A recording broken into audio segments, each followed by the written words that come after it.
main protagonist of Counter-Reformation is Saint Ignatius of Loyola, and also we'll see also the main popes of the Counter-Reformation. But Saint Ignatius of Loyola, so it started. All this reconquest started with one man, basically, and this it starts with the siege of Pamplona. Saint Ignatius was born on the same year as Martin Luther. So the disease was born at the same time as the remedy, you may say.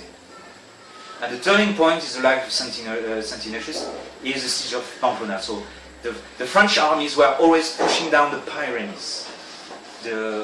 France had grown because of Louis XI had been able to create modern France by piecing together all the duchies of France.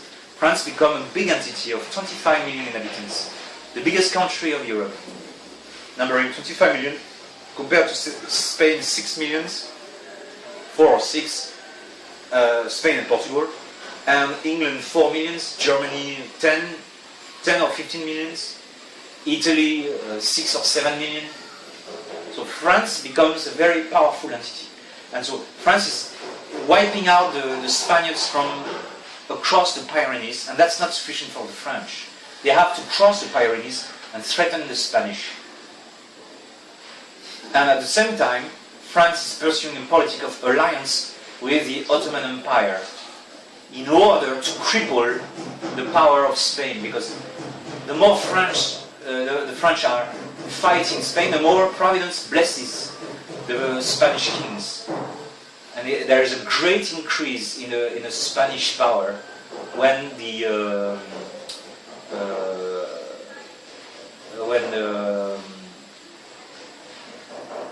Maximilian of Habsburg marries I think Juana Loca, I think. And then there is a union of the Spanish crown with the crown of the Holy Roman Empire. And France is all the more scared. So France, number one enemy of power would be Spain for a long time, which is a very mistaken calculation, which is going to cost Christianity very dearly. The French were in continual war against the Spanish. From the time of Ferdinand all the way to the time until Louis XVI. France will be always hostile to Spain. It's very unfortunate.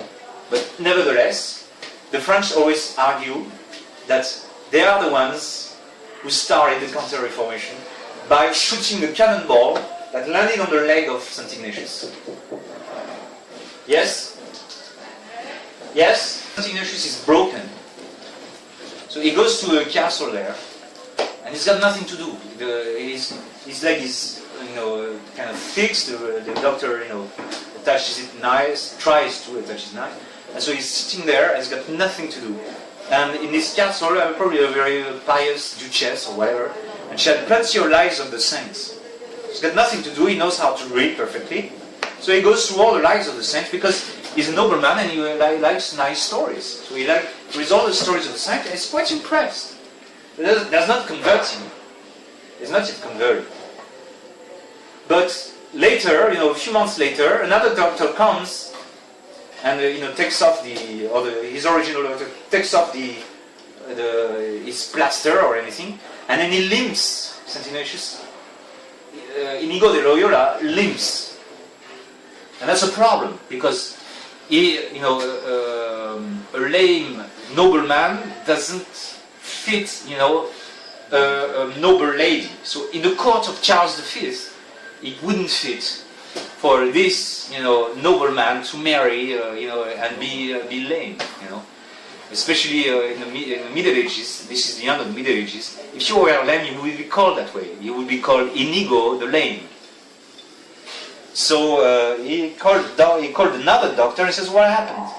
Well, and then the other doctor, gave him X-rays, whatever there was at that time, and he says, "No, your leg was improperly fixed. I need to break it again and tie it again." And so they gave him tons of whiskey and put something on his mouth and everything. and put 2 chairs there, and then the leg across, and the doctor jumped as high as he could and landed on his leg to break the leg of St. Ignatius, and it was terrible pain of St. Ignatius. And then the thing was bolted in the flesh, with bolts to make sure the bones were aligned and extended and everything would fit. Well, he was a pretty good doctor, but the anesthesias were pretty bad, and it was extremely painful to St. Ignatius. And it is only then that Ignatius remembered the life of the saints. And he said, those saints, I am suffering terribly for for the vanity of this world. And I'm not going to get much of a reward out of it. I'm not even sure I'm going to get this duchess or countess and this estate and this position in the court of my king. Whereas these saints, they suffered maybe the same or maybe less, and they got this infinite reward. And this is what converted St. Ignatius. It's the pain of his convalescence, of this recovery from the French cannonball. And so he became a mystical soul. That is, he abandoned the world entirely.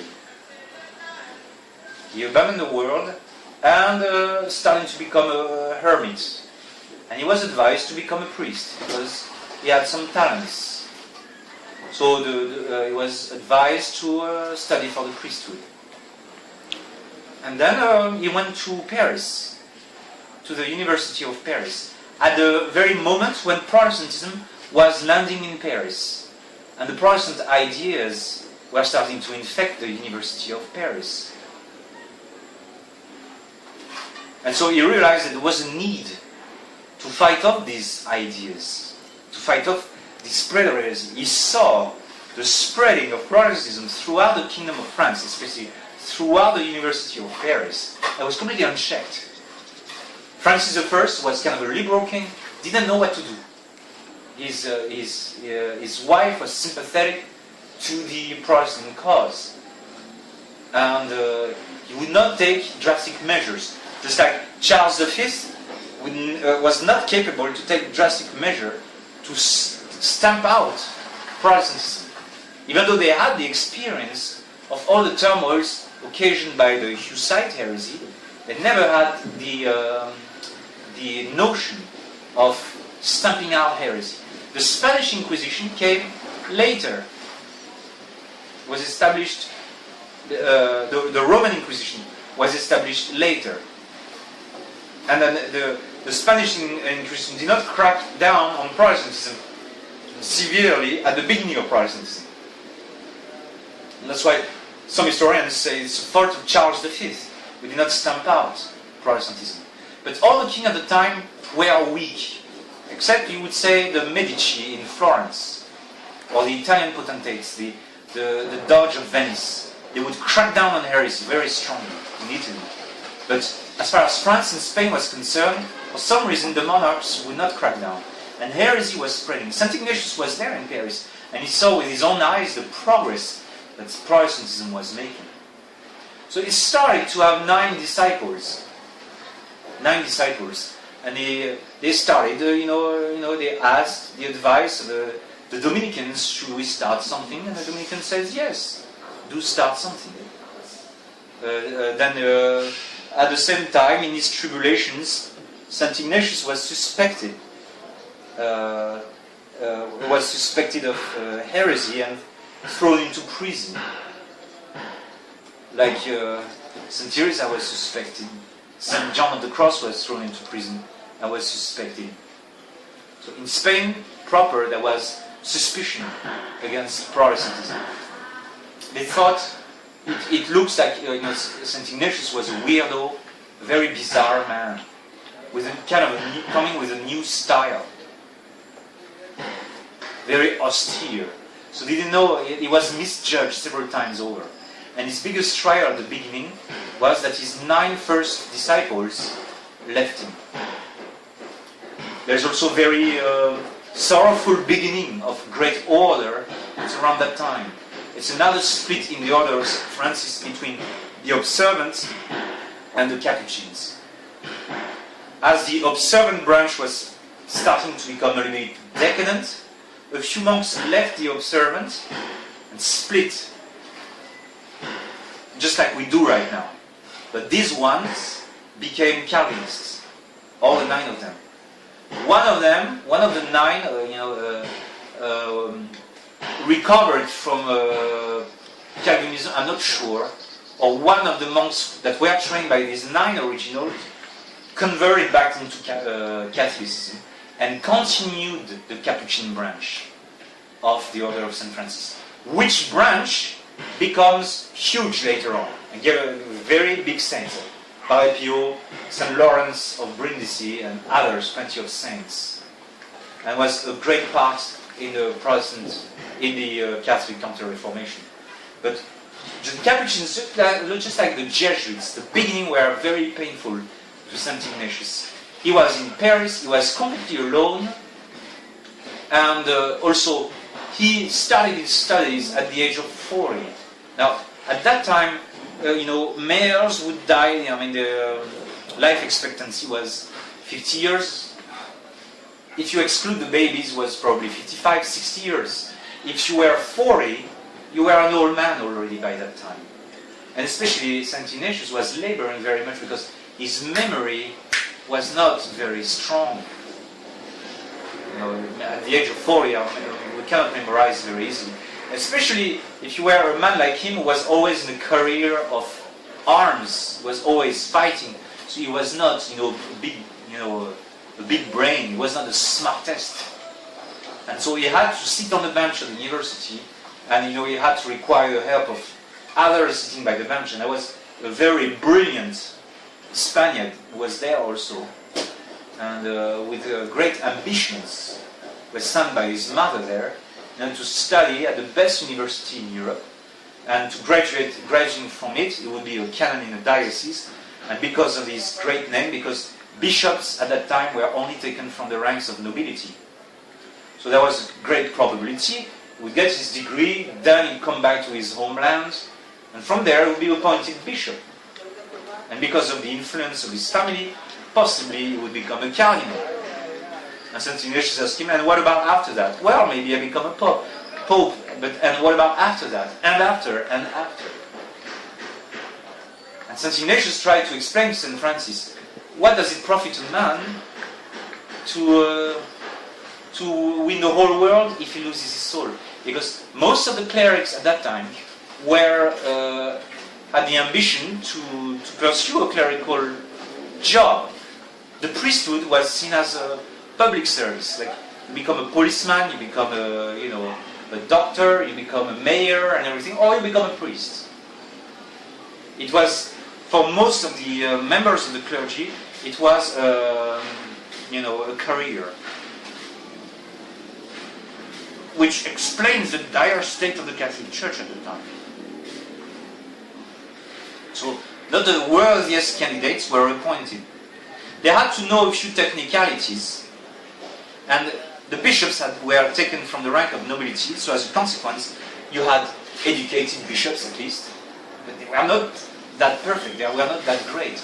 They didn't have also a great concern for the souls. Most of the bishops at that time would not take residence in their diocese. They would appoint a vicar general and they go and enjoy the revenues of the diocese. And they would accumulate also the benefices. The Catholic Church was not able to rid itself from the corruption and the accumulation of benefices. So they would have several titles of several churches, and so they would grab the collections or cream the collections for their own revenues. So there was a great decadence in Catholic Church. This was fertile ground for Protestantism. And also the University of Paris was corrupted by nominalism, by all those doctors who had departed from the simplicity of the scholastics, of the good scholastics, and especially St. Thomas Aquinas, and they had come to confuse the knowledge of the University of Paris, which was still great. There were still great teachers like Gerson and the others, and St. Ignatius had great teachers, but there was a crisis. at the University of Paris. But St. Ignatius was able to convince St. Francis Xavier, because he had noticed the fire that was in Francis Xavier. And so after this great trial of losing his 9 original followers, then he strikes gold with St. Francis Xavier. And other, join themselves, like Lennes and then the other members. Most of them, a few French, but most of them Spaniards. And they go to Montmartre, it's a mountain of the martyrs, and it is there that they pledge the first, for the first time, that they pledge their vows, and they are constituting of a little army of priests, saints, whose vocation would be simply to catechize the ignorance. That's how the Jesuits started, very humbly, in a very humble way. They simply wanted to catechize the ignorant people. It's the same problem as we see today. The crass ignorance of the Catholic population, which is good ground for the heresy of Protestantism at the time of Ignatius. You will have other saints who do that thing before St. Ignatius. Famous one is St. Dominic, whose rosary is a catechism for the little ones. And after St. Ignatius, the most famous one is St. Alphonsus of Liguori, who did the Congregation of the Redemptorists precisely to perform missions and instruction of the poor people, of the simple people. And in order to preclude the spread of Protestantism. Don Bosco would do the same. And that's always a recurrent necessity to catechize, as you shall do once I'm gone from here.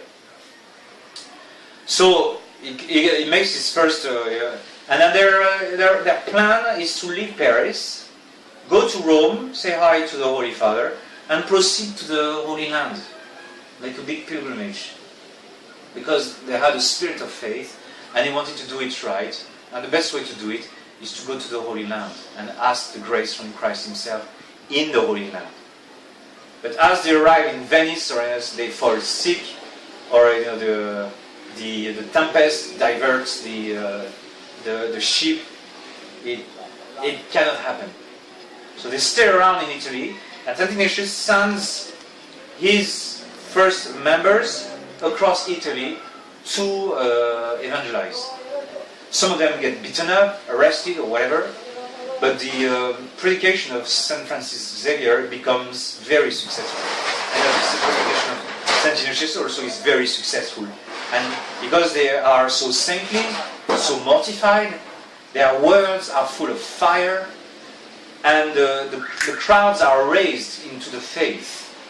And this catches the notice of the Holy Father, who approves the constitution of the Jesuits and establishes the order from Rome. So St. Ignatius takes his residence from Rome. A little house is granted to them, where they start the first house of the Jesuits. That grows, many candidates grow, are interested. From there, they open a house in every country of Europe. Those things in turn do grow. And St. Ignatius is starting to raise an army. The army grows very fast because Christianity is still strong. Whereas today, if we want to restart something, you're not going to find much, because there's not much left of the Catholic Church, or of the Catholic faith, or of the Catholic tradition. Whereas St. Ignatius, it could be, spread like wildfire, and very quickly he was able to set up powerful houses everywhere in Europe. It doesn't mean that they did not still face difficulties, because for 50 years, the schools of the Jesuits are going to be complete failures.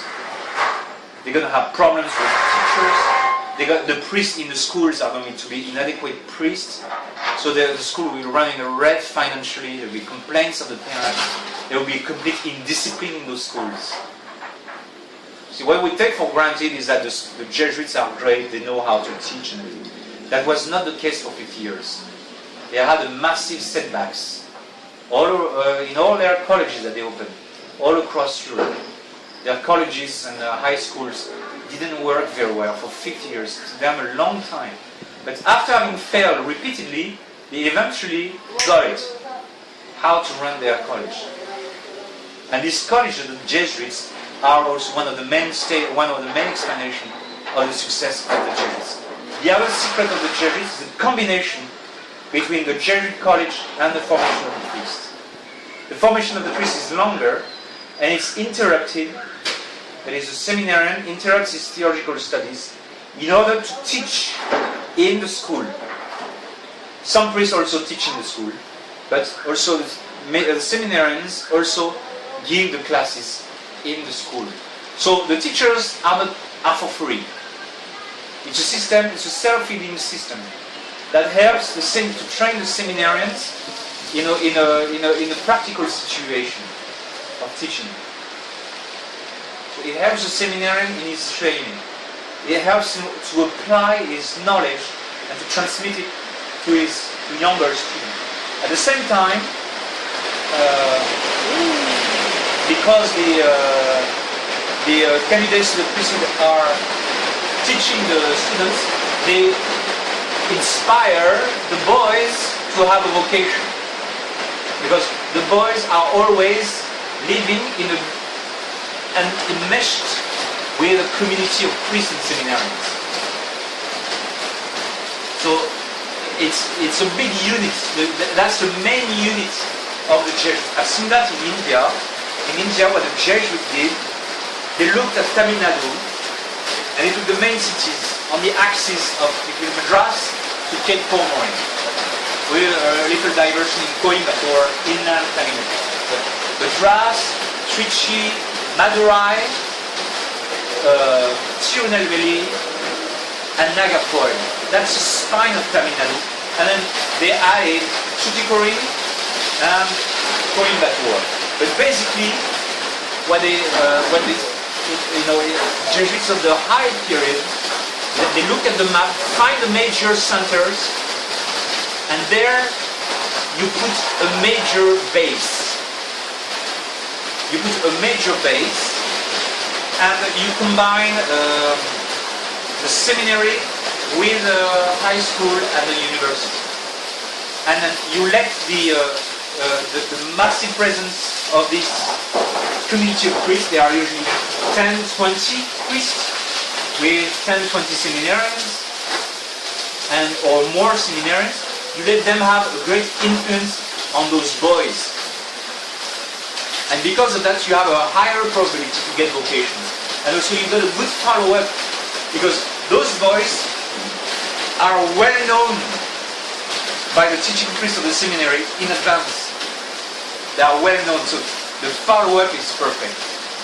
They take you from the cradle and they make you a perfect soldiers at the end.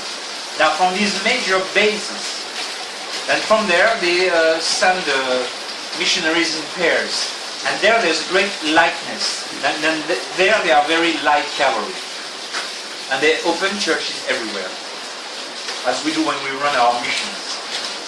So it's a very effective technique which implies both concentration and economy of means. Because in one house, they do what we do in several houses.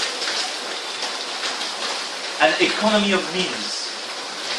Because these flying Jesuits, these flying pairs, are very effective. They are very mobile. They lead up to the most famous case, the Jesuit reduction in South America, where two Jesuits will run one single reduction of 6,000 Indians. Now, two priests will be there on Sunday to provide the sacraments for the 6,000 Indians. On a weekday, one would stay behind in the village, take care of the last rites, the sacramental needs, and run the show there, helped by the Jesuit brothers. The other priest would go in the forest and convert the natives from the forest. He would return at the end of the week in order to help his confrere and to debrief, the situation within. But a very light structure on the ground. The ground is very light, very mobile. very flexible. But you have in the major places a major nest, a Jésuit, une grande Jésuitière, we say in French. It's a scholasticate of the Jesuits. So a big entity, which was very fruitful into producing more Jesuits. But it was through trial and error. Lots of errors were committed at the beginning, and lots of failures took place. We even see that in the life of St. Francis Xavier.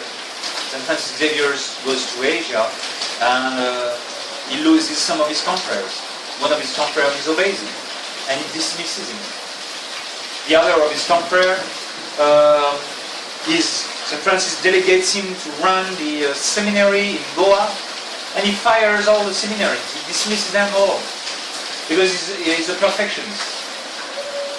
So when St. Francis returns, there are no priests being ordained from that seminary. And so he has to dismiss the rector of the seminary of Goa. That's another major failure. But St. Francis would never be disheartened at these things. He will always push further, all the way to Kyoto in Japan. And there he fails. He doesn't find the emperor, kids are throwing snowballs at him, and he's despised, and he's fruitless.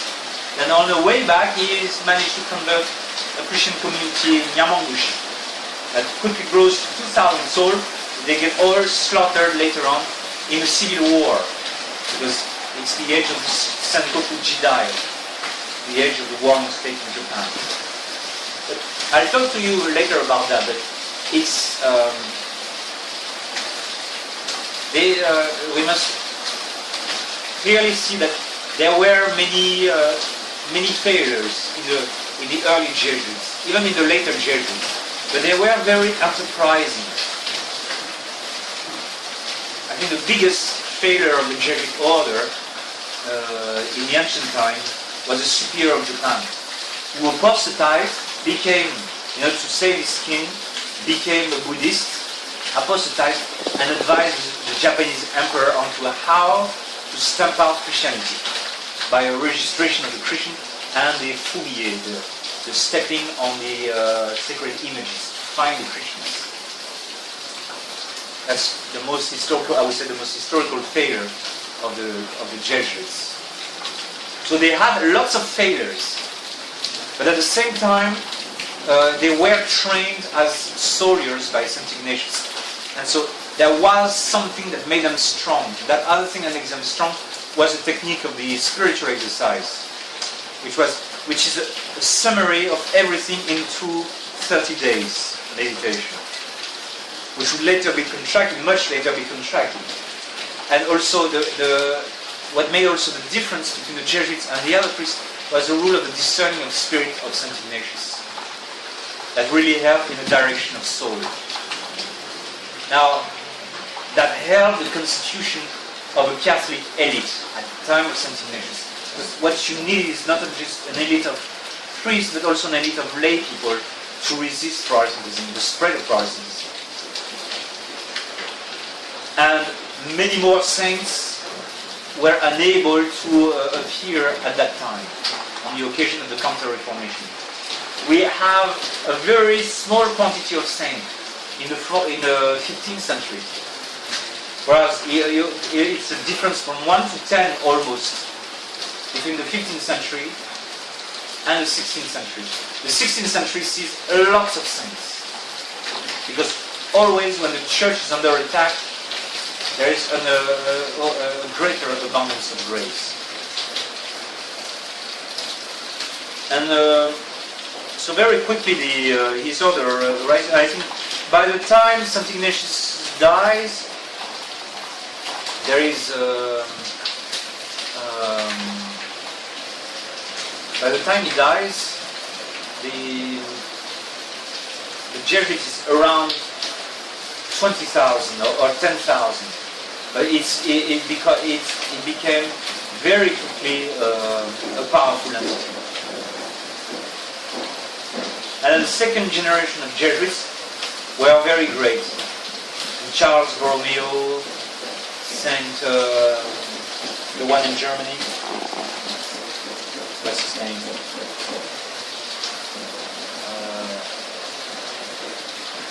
I don't remember his name. The one who converted Germany. That's before Saint Ignatius. There was a Jesuit single-handedly. I don't remember his name. But you have a new generation. The next generation is very powerful, very strong. And then they are propped up also by the example of Saint Francis Xavier for the opening of mission territory. And so they are very active everywhere in the world. And they keep on expanding and expanding and expanding. And they are, they were a source of annoyance to the other missionary order. It was always depressing, one of the French missionary was always depressed because when they failed, when a mission would fail, it was always picked up by the Jesuits who would turn around the mission and make it prosperous. It was always depressing for the other orders. Why the Jesuits were always able to make it, and they always make it very insolently powerful. Because they had a military technique. It was a military style way of fighting. Like the Terceros, this invincible Spanish army that reigned over the entire 16th century. It was impossible to crack the Spaniards on the battlefield. Only a few defeats did they suffer, at the hands of the English or at the hands of the French. But most of the time they were invincible. So that's the other aspect of Counter-Reformation is the crucial pope, I think, of the Counter-Reformation, if I'm not mistaken. I think it's Pius III, the one who convoked the Council of Trent. And with the Council of Trent, the Catholic Church is going to establish clear defenses. Like you've got your Catechism of the Council of Trent I gave you? No, it's in your room, okay? The Catechism of the Council of Trent is a clear layout of the Catholic dogma. And it prevents, well, the Council of Trent is going to set up a line of fortification beyond which the Protestantism won't be able to cross. I don't know what's the time now. 4:10. 4:10.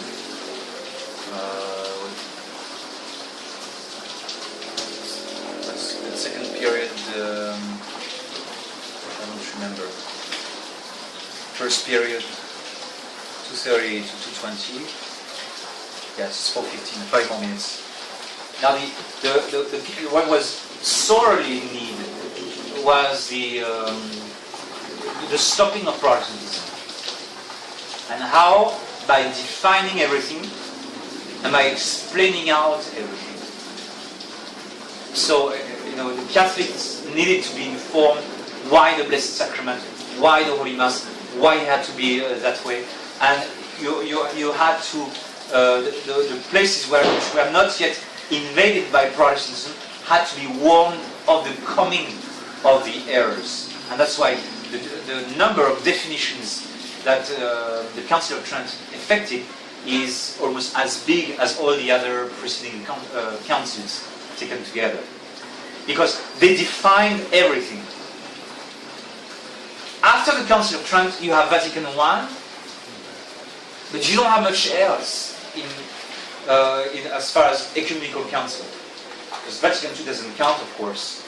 But you don't have much because everything almost was said in the Council of Trent. Even if now, and I agree with Bishop Wilson on that point, the Trent model doesn't work anymore for big seminaries and big, totally centralized orders like the Jesuits. That doesn't work. Because if the head becomes rotten, the rest of the order goes down the drain. So that model doesn't work anymore for today. But what we retain from Trent is the buttressing, is the buttressing of the bulwarks. They are making bulwarks, like the citadels at the time of the Council of Trent. You had to build thick walls, able to withstand the pounding of artillery. That is, it would take 1 month for the cannons to bring down these thick walls. And also, these walls were, at the end of these walls, when the walls were turning, you will have to put the bastions. The bastions were used to enfilade with cannons the walls themselves. So when an army was attacking the wall, it would be enfiladed with grape shots by cannons from the side. So you build a thick wall and bulwarks ahead of the walls. And you put also the lances on the other side to continue the cross-firing. So the approach would be denied to the army approaching the citadel. And this is exactly what the Council of Trent, it places, it thickens the walls, it puts bulwarks, it puts advanced earthworks or parts of walls with covering fires, with crossfires, ditches. It solidifies the entire Catholic doctrine on all aspects. Part of it was the canonization of the Mass of St. Gregory the Great, basically. That is, they look for the form of the Mass, the rite of the Mass, in its immemorial form. That is, they look for the ancient missals that are 200 years and older. And they exclude those missals that were tolerated in the last 200 years. Those they exclude, in order to have an order of the Mass which was very much alike the order of the Mass was codified by St. Gregory the Great. That is, in 600 AD. Which order of the Mass of St. Gregory the Great is probably inspired by the Apostolic order of the Mass. The prayers of the Mass as they appeared very early on. So in order, and so once they had done that study, and it took them some time, because it was only under Pius V. That is, much later, 50 years basically, after the convoking of the Council of Trent, or 4 years, that the Mass is codified. Same thing with the Catechism. And also there is also reform of the Scripture which is necessary, because the Protestants are attacking. They claim that they know better Scripture because of they have the Hebrew text, and the Catholic Church retorts, no, the best Hebrew version was in the hands of St. Jerome. That version has disappeared. And therefore we have to find the Vulgate, the original Vulgate of St. Jerome, because that one is closer to the true Hebrew original. And so they found the true Hebrew original, or the best manuscript there, and the Council of Trent stamps it and says, guaranteed, that version of the Vulgate of St. Jerome contains no error. Whereas before Council of Trent, you had different Vulgates, different versions. Some were following the Septuagint, others would follow the Vulgate of St. Jerome. And there was defective translations of the Septuagint, and there was corrupted translation of a corrupted Hebrew text. And so the versions of Scripture were innumerable. So this unification, correction, buttressing, everything, all the aspects, and also the Council of Trent decrees the reform of the Catholic Church. That is, the clergy is totally ignorant. That is helping Protestantism to spread, and therefore they order the creation of seminaries. And then the reform of the diocese. So the bishop must stay in his diocese, and the apple of his eye must be the seminary. He must watch over the training of the priest, and he must watch over the spreading of heresies, and then also they create the congregation of the Index. That is, they monitor heresy. And the Roman Inquisition also is reformed or is established. And then a more effective watch is made on the status and the progress of heresies across Christianity.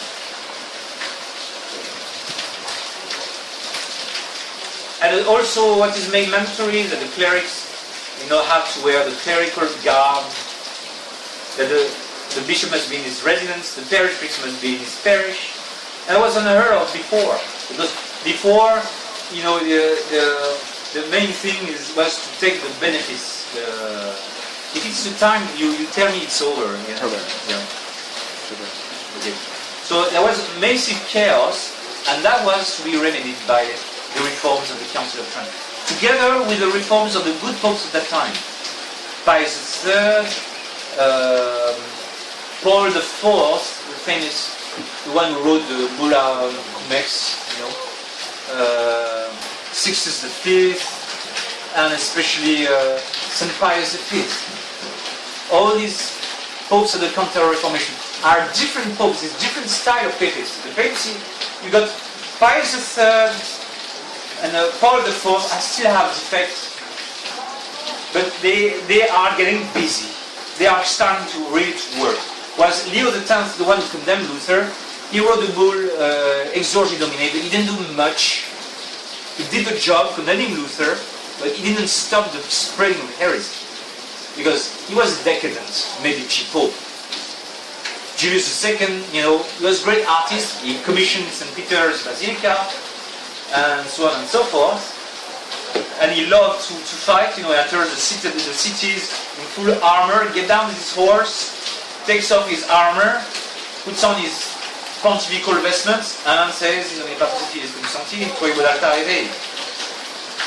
was a Renaissance Pope. But you got a new breed of Pope.